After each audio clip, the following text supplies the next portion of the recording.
First of all people just remember, whenever you take communication protocol, the first question which we have to get it our mind is, why do microcontrollers need to communicate? Because that's where these protocols are required. So imagine if you are really having some modules like sensors, or it might be a displays, or it might be a memory, or it might be a it might be any kind of modules. Okay, all need a data transfer. Of course, right? Imagine you are really sitting in a car, okay, where it is gonna have the car dashboard, right? The car dashboard which is gonna be there. So while talking about that car dashboard, which is gonna have all the information, okay, which is gonna be displayed in that. So if you talk about this car dashboard, you can just see, first of all, it is going to have all these informations like speedometer or RPM and the fuel gauge and left indicator, right indicator indication, oil indication, and engine warning symbol. And other than that, the temperature level, like every details which is going to be shown in the car dashboard. Imagine if you are getting a job in any automobile sector, if you are working on this. So this is a display, this is a display, this is all display. So, and for the fuel, there will be one sensor. For speed, there will be one sensor. For oil, there will be one sensor. For engine health check, there will be one sensor. So you have to acquire a data from each and every sensor, and you have to display it in this place. So definitely the sensor or module, everything needed to be communicated with one another, or that details needed to be fetched. So that's why we need this, because remember, if you take a CPU, so if you are talking about the CPU can't do everything at the same time.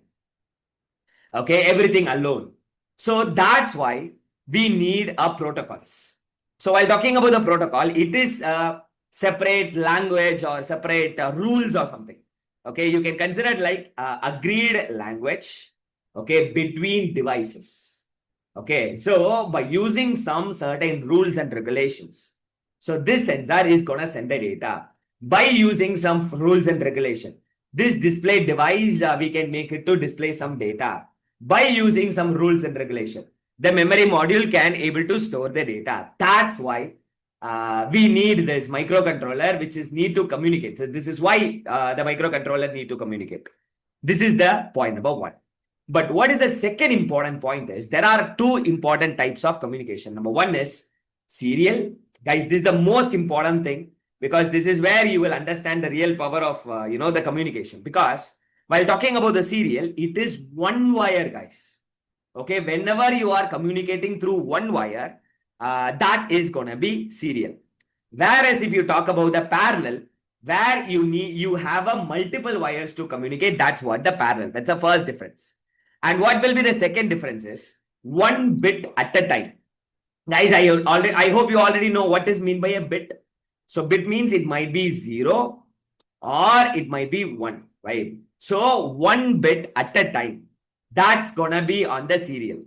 But while talking about the parallel, it is gonna be multiple bits. Like it might be a byte, like 8 bits or anything. And then it is gonna be a serial which is gonna be slower. Whereas if you talk about the parallel, it is gonna be faster.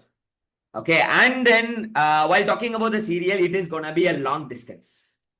Okay, whereas if you talk about the parallel, it is gonna be short.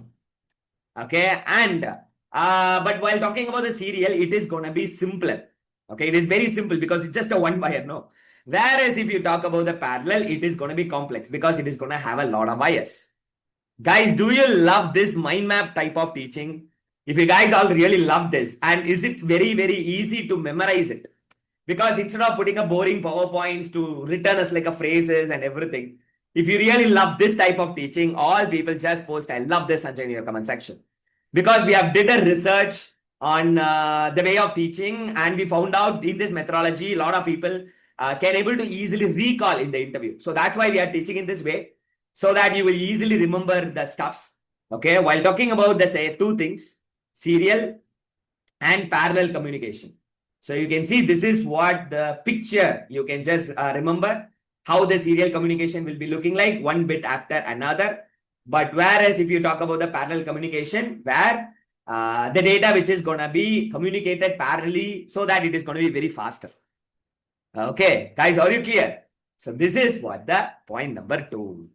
So the point number 1, which is going to be like, why do microcontrollers need to communicate? And the point number 2, which is going to be 2 types of communications like serial and parallel. Now, let us discuss some key terms you have to remember before we are understanding the protocols.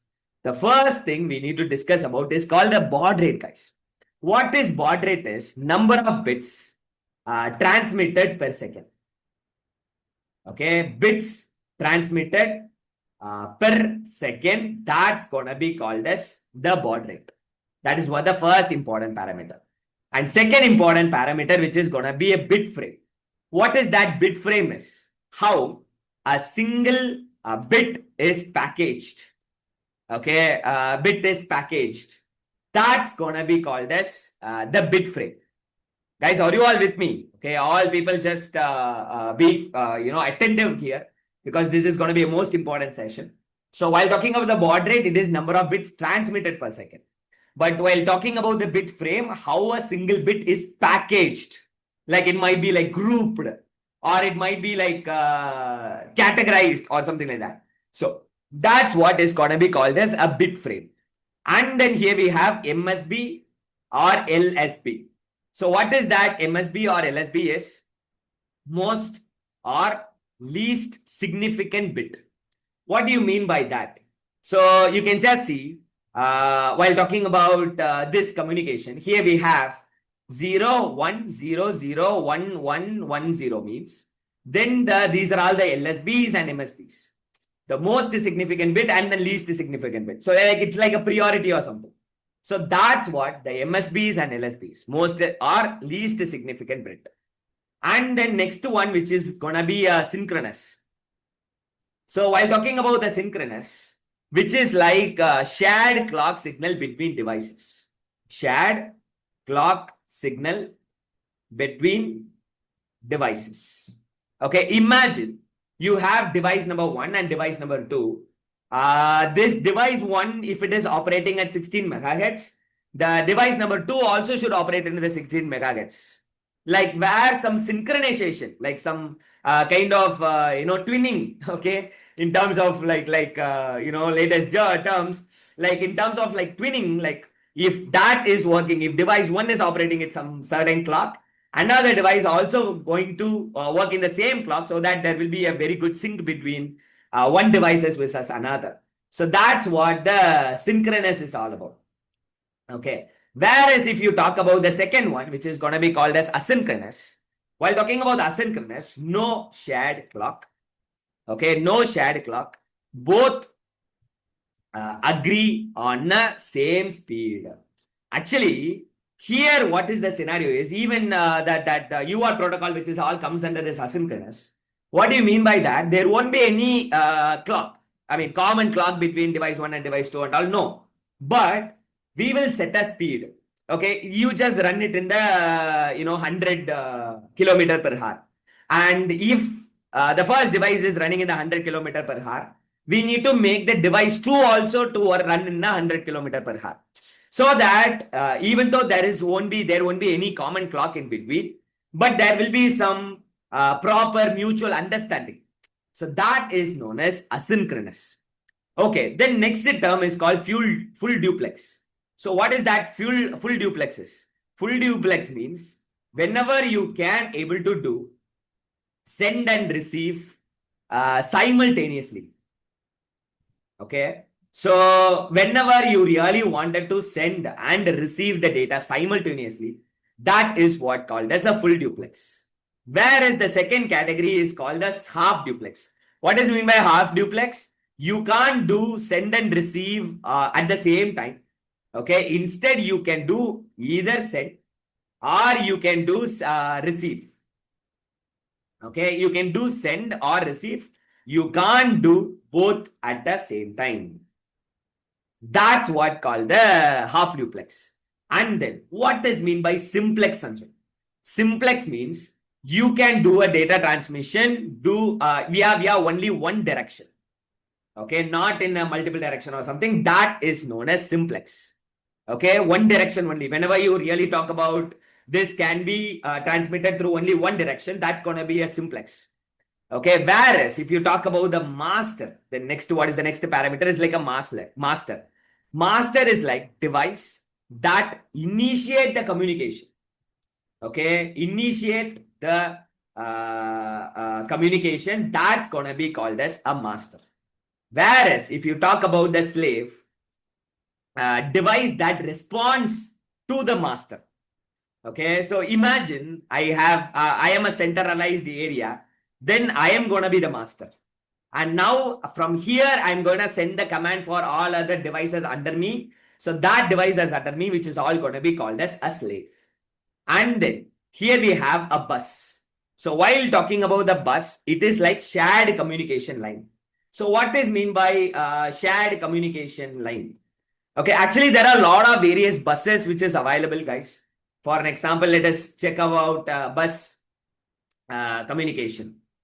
Okay, there are a lot of buses, different type of bus communication, bus topology is there. You can see if this is a bus, it is like a line. Okay, whoever connected with the line, they will receive the data.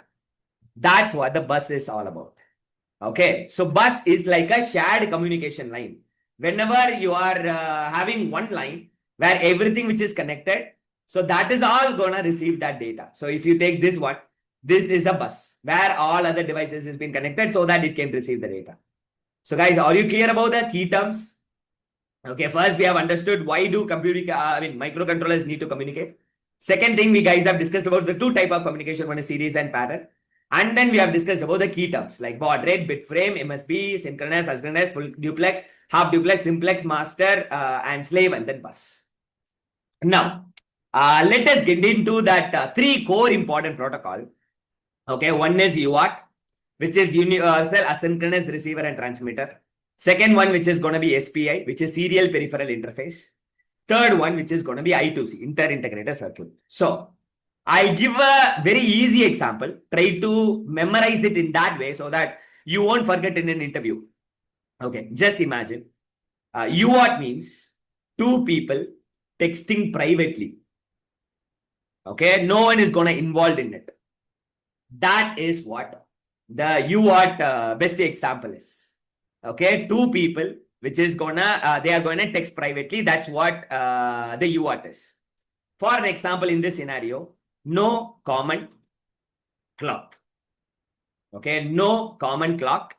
Agree, but they will just agree on the speed. That's what the UART is. Whereas the second one, which is gonna be an SPI. While talking about the SPI, let us discuss. Let us consider like orchestra with conductor. So like while talking about that scenario where there is gonna be master. Okay, master drives clock for everyone. Okay, there is going to be a master who is going to drive the clock for everyone so that there will be multiple slaves to receive it, their data and those things. Then what is I2C? Let us consider like office intercom. I hope you all know intercom, right? So intercom system. So while talking about that intercom, there will be one shared line. Okay, there will be one shared line. Okay, each desk has an address. So as like same as like the bus picture which I shown you know. So each device which is going to have its own address, whoever connected with that bus, they are going to easily communicate, or even we can able to easily access a certain device by using its address. So that's what the third important thing. Guys, are you all clear about the real world analogy? Like, did you guys have got some basic understanding about what is UART, SPI, what is I2C? So UART, remember, there won't be any common clock, but they will be working based on the speed. Same speed. That's the first thing. And while talking about an SPI, there is going to be a master who is going to drive the clock for everyone. So whoever the slave, which is all connected with that master, they are going to obey the master. They are going to work based on the master. That is what the SPI is. Whereas if you talk about an I2C, there will be a shared line. whoever is connected with the shared line, they are going to have a specific address. If you wanted to specifically address, or if you wanted to specifically access a certain person or certain device, that can be easily accessed by their address.